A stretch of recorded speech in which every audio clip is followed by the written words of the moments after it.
Hi అండి. నేను మీ ఆష. అందరూ ఎలా ఉన్నారండి? నేనైతే చాలా బాగున్నాను. మీరందరూ కూడా బాగుండాలని కోరుకుంటున్నాను. ఇవాళైతే ఒక వ్లాగ్ చేస్తున్నానండి. ఇది నా సెకండ్ వ్లాగ్ అనమాట. ఛానల్ స్టార్ట్ చేసిన కాడ్నుండి ఇదైతే సెకండ్ వ్లాగ్. 2025లో ఇదైతే ఫస్ట్ వ్లాగ్ అనమాట నాది. దయచేసి అందరూ ఎంకరేజ్ చేయండబ్బా! ప్లీజ్ అండి. మా ఫ్రెండ్స్ అందరూ, ఇంకా నాకు తెలిసిన వాళ్ళందరూ కూడా నాకు కాల్ చేసి వ్లాగ్స్ చేయొచ్చు గదా! ఉత్త వీడియోలేవో చూస్తున్నారు. వ్లాగ్స్ చెయ్యి, మీ పిల్లలు బావుంటారు గదా! పిల్లల్ని చూపిచ్చు అనేసైతే అడుగుతున్నారు. కాల్ చేసి అడగడం కంటే కామెంట్ సెక్షన్‌లో కామెంట్ చేస్తే నాకు చాలా హ్యాపీగా ఉంటుంది గదండీ! నాకు సపోర్టింగ్ గూడా ఉంటుంది. అంటే మా ఫ్రెండ్స్ అందరూ గూడా నేను ఛానెల్ పెట్టి కొత్తగా పెట్టాను గదండీ! అందుకోసం అని జెప్పేసి వాళ్ళు కామెంట్ జేయడానికైతే భయపడుతున్నారు. ఏం కాదండి, ఖచ్చితంగా మీరు కామెంట్ సెక్షన్‌లో కామెంట్ జేయండి. నాకు గూడా సపోర్టింగ్‌గా ఉంటుంది.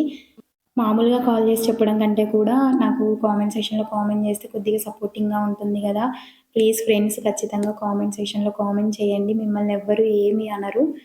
మీరు కామెంట్ చేస్తేనే గదా వేరే వాళ్ళు గూడా, అంటే నాకు తెలియని వాళ్ళు కూడా నాకు కామెంట్ జేస్తారు నా వీడియో నచ్చితే.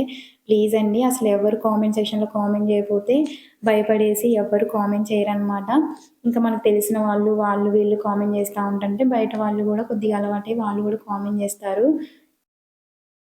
ఇవాళ వ్లాగొచ్చేసి నా డైలీ రొటీన్ అండి. మార్నింగ్ లేవగానే అసలు నేనేం జేస్తాను అనేదైతే మీకు చూపిస్తానండి ఇవాళ.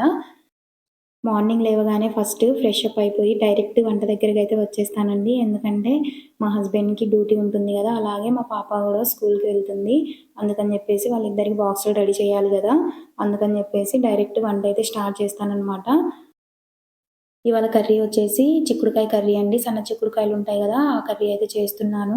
నేను చిక్కుడుకాయలు నిన్న నైటే గిల్లేసి పెట్టాననమాట. ఎందుకంటే మార్నింగ్ హడావుడి ఉంటుంది గదా! కుదరదని జెప్పేసి నైటే నేను గిల్లేసి పెట్టాను. నేను కూరగాయలు గూడా ప్రతి సండే అయితే తెచ్చుకుంటాను. మా వారికి హాలిడే ఉంటుందండి ప్రతి ఆదివారం. అందుకని జెప్పేసి ఇద్దరం వెళ్లి కూరగాయలు వారానికి సరిపడైతే తెచ్చుకుంటాము.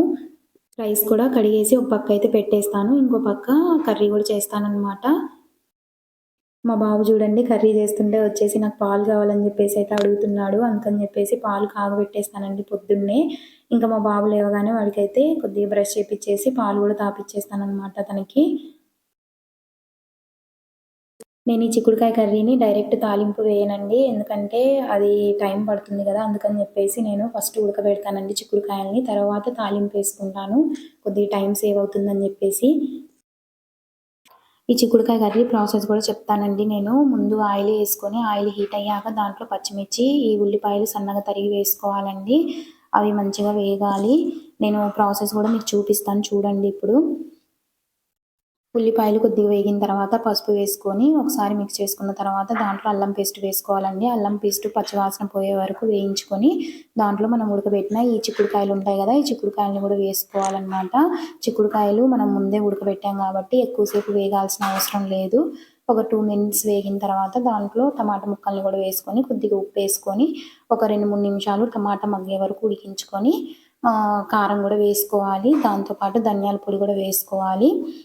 ఒక 5 నిమిషాలు మీడియం ఫ్లేమ్‌లో పెట్టేసి ఉడికిస్తే ఆయిల్ మొత్తం బయటకొచ్చేస్తుందండి. అంతేనండి, కొత్తిమీర వేసుకొని స్టవ్ ఆఫ్ చేసుకోవడమే. చాలా ఈజీ ప్రాసెస్ అండి ఇది. ఈ కర్రీ అన్నంలో కంటే కూడా చపాతీలో చాలా టేస్టీగా ఉంటుంది కదండీ!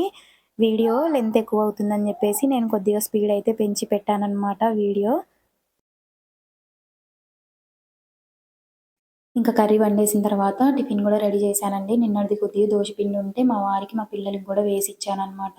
ఆ వీడియో అయితే తీయలేదండి. ఎందుకంటే మా పాపకి స్కూల్‌కి టైం అయిపోతుందని జెప్పేసి వీడియో గూడా తీయలేదు దాన్ని.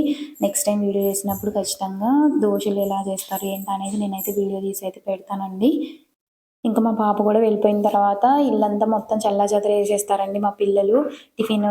దోస ముక్కలు అవన్నీ వేస్తారు కదా! అవన్నీ మొత్తం ఊడ్చేసి ఇల్లులన్నీ శుభ్రం చేసుకుంటాననమాట.